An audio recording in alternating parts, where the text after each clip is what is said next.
नमस्कार, मैं निधि रतन और आप देख रहे हैं नेशनल दस्तक। देश के प्रधानमंत्री की टीवी अखबार बड़ी तारीफें कर रहा है। सोचिए किस तरीके से वो बिना चुनाव लड़े ही सरकार बनाने का काम कर रहा है और अब की बार मोदी सरकार 400 पार का नारा के साथ किस तरीके से प्रचार प्रसार में जुट गया है। सोचिए आज के पेपर्स की जब आप हेडलाइंस देखेंगे तो आप कहीं ना कहीं सोच में पड़ जाएंगे क्या वाकई में टीवी अखबार का स्तर गिर चुका है। सोचिए रूबिका लियाकत ने तो सारी हदें पार कर दी, शायद वो भूल गई हैं कि वो एक पत्रकार हैं पेशे से। सोचिए कैसे पत्रकारिता को शर्मसार करते हुए वो लगातार सरकार का गुणगान कर रही हैं।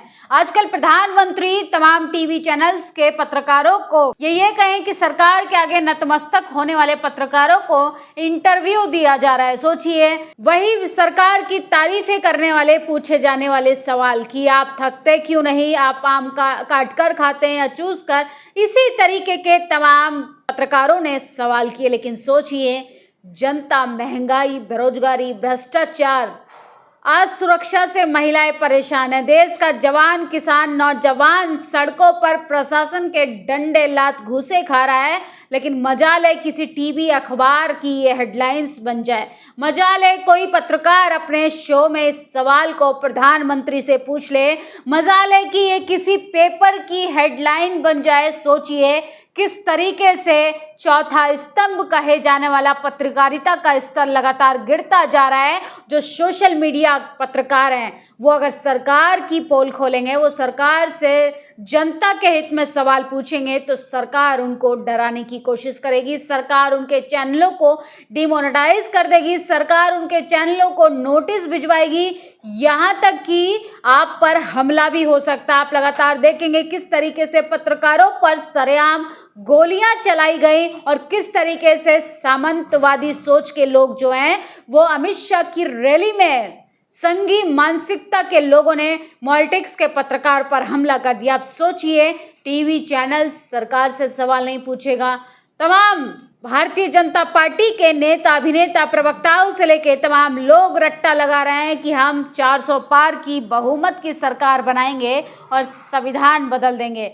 जो विपक्षी नेता संविधान मूल्यों की बात कर रहा है, लोकतंत्र को बचाने की बात कर रहा है, उसको ये टीवी अखबार दिखाना जरूरी नहीं समझता। आज के तमाम पेपर्स मेरे हाथ में है और आप देखेंगे इनकी हेडलाइंस जो हैं वो साफ साफ जाहिर कर रही हैं कि कलम जो है वो सरकार के आगे नतमस्तक हो गया है। सोचिए किस तरीके से ये देश के प्रधानमंत्री जो हैं उनके गुणगान करने में व्यस्त हो गया। जनसत्ता की हेडलाइंस मैं आपको दिखा रही हूँ कि किस तरीके से लगातार मोदी जी की जमकर तारीफें हो रही हैं और अब तो कल के इंटरव्यू में तो देश के प्रधानमंत्री ने सारी हदें पार कर दी। पिछले 10 सालों में जितना हिंदू मुसलमान भारतीय जनता पार्टी ने किया, उसके बाद देश के प्रधानमंत्री सरेआम कैमरे पर झूठ बोलकर कह रहे हैं कि हिंदू मुस्लिम करना हमारे एजेंडे में नहीं है। सोचिए ये पेपर्स की हेडलाइंस मैं आपको दिखा रही हूँ जो कि वो लगातार सरकार के नीतियों को कैसे एक्सपोज कर रहा है। और देश के प्रधानमंत्री ने कल इंटरव्यू के दौरान बनारस में इंटरव्यू देते देते भावुक हो गए। सोचिए कैसे वो रोने लगे। अभी तो 4 चरणों के ही मतदान हुए हैं, लेकिन सोचिए दलितों पर, आदिवासियों पर, पिछड़ों पर लगातार देश की जनता तिल तिल कर मरने के लिए मजबूर है। लेकिन देश के प्रधानमंत्री वहां भावुक नहीं होते हैं, वहां नहीं रोते हैं। मणिपुर में महिलाओं को नंगा करके घुमाया गया, जिस तरीके से युवाओं को 69,000 शिक्षक भर्ती घोटाले के छात्र जो हैं नियुक्ति पत्र की मांग कर रहे थे, उन पर प्रशासन के लात घूसों से बरसात हो रही थी। इस पर देश के प्रधानमंत्री को रोना नहीं आया। देश की राजधानी में रेस्टलेस प्रोटेस्टर्स को किस तरीके से घसीटा गया था, इस पर देश के प्रधानमंत्री को रोना नहीं आया। और अब सोचिए 4 चरणों का मतदान हो चुका है, इसके साथ साथ देश के प्रधानमंत्री उतने ही भावुक होते हुए दिखाई दे रहे हैं और अब तो वो मुसलमानों के पक्ष में बोलने लगे हैं। सोचिए वही प्रधानमंत्री जी जो लगातार अपने मंचों से मुसलमानों को घुसपैठिया बताने का काम कर रहे थे। सोचिए लगातार अपने मैनिफेस्टो में जिस तरीके से भारतीय जनता पार्टी मुसलमान, मस्जिद, मजार, मछली, मटन जैसे इन तमाम चीज़ों को अपनी मैनिफेस्टो का मुद्दा बना रही है। वहीं इंडिया गठबंधन लगातार शिक्षा की बात कर रहा है, जातीय जनगणना की बात कर रहा है, बहुजनों की हकदारी की बात कर रहा है। सोचिए, आज़ादी के 75 साल बाद भी कैसे बहुजन समाज के लोगों पर अत्याचार हो रहा है और मैडम रूबी का लियाकत जो है वो सरकार का गुणगान कर रही हैं। जब दिल में कोई बात कही जाती है तो दूर तलक जाती है। कल बनारस में लिया गया प्रधानमंत्री का इंटरव्यू आज हर अखबार की लीड स्टोरी बनी हुई है। मैं ये अखबार आपको दिखा रही हूँ किस तरीके से तमाम पेपरों की जो हेडलाइंस है, देश के प्रधानमंत्री कैसे छाए हुए हैं, कैसे जमकर तारीफें हो रही हैं। लेकिन मजाल है, जनता के हक में पिछले 10 सालों में टीवी अखबार ने सरकार से सवाल किया हो। सोचिए कैसे रूबी का लियाकत सरेआम जो है सरकार का गुणगान कर रही हैं, जबकि पत्रकारों को सवाल करना चाहिए संवैधानिक अधिकारों पर। लेकिन सोचिए जाति के आधार पे किस तरीके से माइंडसेट तैयार किया जाता है और कैसे 400 पार के नारे को तीसरी बार बहुमत की सरकार बनाने के लिए टीवी अखबार भी उतना ही जिम्मेदार है जितनी कि मोदी सरकार। सोचिए कैसे लोगों को पीटा जा रहा है। बरेली से बहुत ही भयानक खबर आ रही है। फ्री राशन लेते हो, सरकार को वोट नहीं देते हो, ये कहते हुए एक होमगार्ड ने एक दलित युवक को जमकर अपने लात घूंसों से मारा। सोचिए ये हो रहा है सरेआम दलितों के साथ। फ्री का राशन लेते हो, सरकार को वोट भी नहीं देते हो, ये कहते हुए 2 होमगार्ड वीर बहादुर और रामपाल ने थाने में चौकीदार दलित वीरेंद्र कुमार को जमीन पर गिराकर खूब पीटा। मामला यूपी के बरेली का है।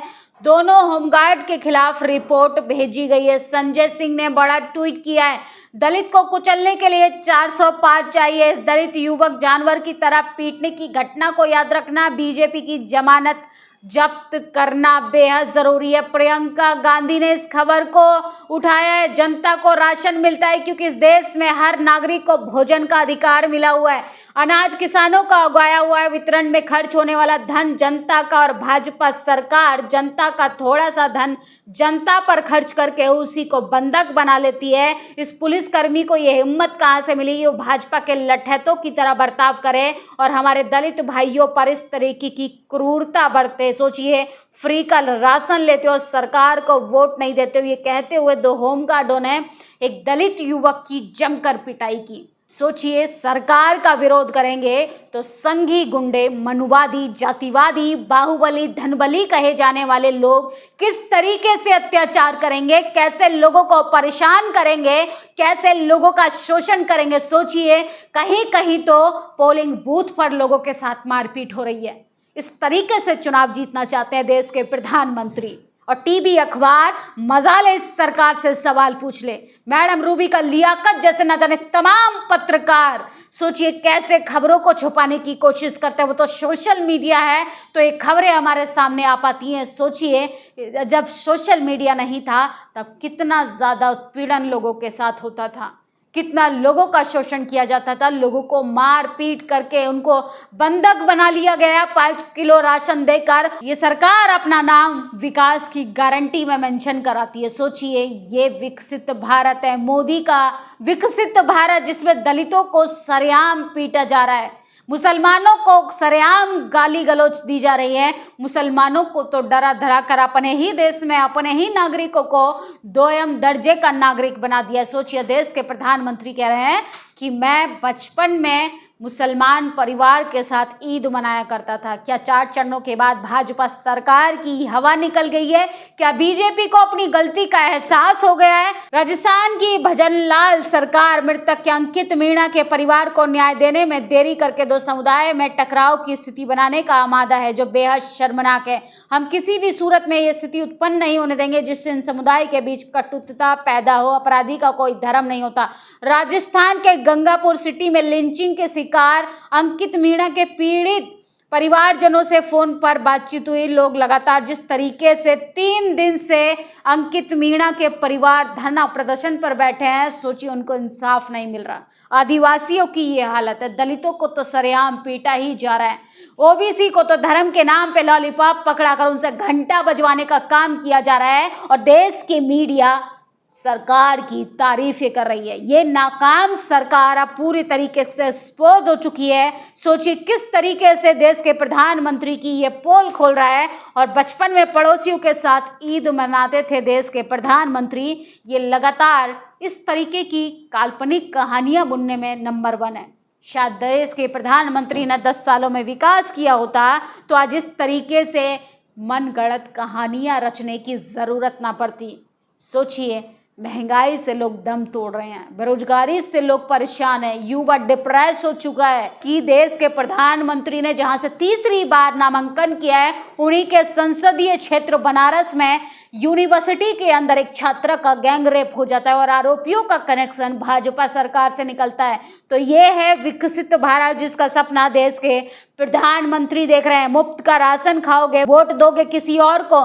सोचिए, राशन देकर कैसे जनता को गुलाम बनाया जा रहा है, कैसे लोगों को तिल तिल मरने के लिए मजबूर कर दिया इस नाकाम सरकार ने। लेकिन टीवी अखबार सरकार की तारीफों में बिजी है। कंचना यादव ने ट्वीट किया, जिसकी जितनी निंदा की जाए उतनी कम है। मुफ्त राशन में कोई व्यक्ति सत्ता या किसी पार्टी का गुलाम नहीं बन जाता। जिसे बीजेपी वाले मुफ्त बोलते हैं, वह अनाज मुफ्त में नहीं आता, किसानों के खून पसीने की मेहनत से आता है। साहब ने किसानों को उचित दामों के लिए कानून तो नहीं बनाया, लेकिन किसानों द्वारा उगाए गए राशन को बांटकर उन्हें मुफ्तखोर कहे जा रहा है। अनाज बांटना कोई एहसान नहीं मोदी जी, जिसके लिए आप वोट ना पड़ने पर पिटवा रहे हैं। सोचिए, देश के प्रधानमंत्री हार से बौखला रहे हैं। आंसू बहाने वाले देश के भावुक प्रधानमंत्री कैसे देश के गरीबों को, मजलूमों को, पीड़ितों को, आदिवासियों को, मुसलमानों को, दलितों को, ओबीसी को कैसे सरेआम जानवरों की तरह पिटवाने का काम कर रहे हैं, प्रशासन का डर बिठाकर। राजस्थान के गंगापुर सिटी में लिंचिंग का शिकार मृतक अंकित मीणा के परिजनों से बातचीत हुई। धरना स्थल पर 3 दिनों से बैठे हैं और न्याय के लिए बेशर्म सरकार से गुहार लगा रहे। राजस्थान सरकार से मांग करता हूं कि हत्यारों को फांसी हो, मृतक के परिजनों को 50 लाख की सहायता राशि और पत्नी को सरकारी नौकरी दी जाए। अपराधी सिर्फ अपराधी होता है, वह किसी जाति धर्म का नहीं होता है। सोचिए किस तरीके से देश के हालात हो गए हैं। 4 धाम 45 किलोमीटर तक जाम, 25 लोग फंसे। दर्शन के इंतजार में 10 लोगों ने दम तोड़ दिया। ये है मोदी सरकार का विकसित भारत, ये है गुजरात मॉडल जो पूरे देश में थोपना चाहते हैं। और सोचिए, हम दो और हमारे दो की विकास पे काम करने वाली भारतीय जनता पार्टी दलितों को, आदिवासियों को सरेआम पिटवाने का काम कर रही है। और हमारे देश का टीवी अखबार नतमस्तक हो चुका है सरकार का गुणगान करने में।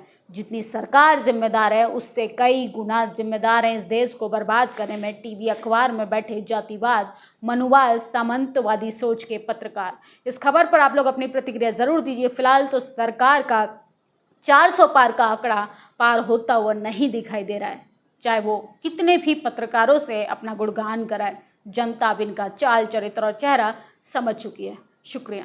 नेशनल दस्तक की आपसे गुजारिश है कि अगर इसको बचाना चाहते हैं तो नेशनल दस्तक को सब्सक्राइब करने के लिए रेड कलर के सब्सक्राइब बटन को दबाएं, फिर बेल आइकन की घंटी दबाएं। नेशनल दस्तक को बचाने के लिए बहुत जरूरी है कि हर खबर को शेयर करें, लाइक करें, कमेंट जरूर करें।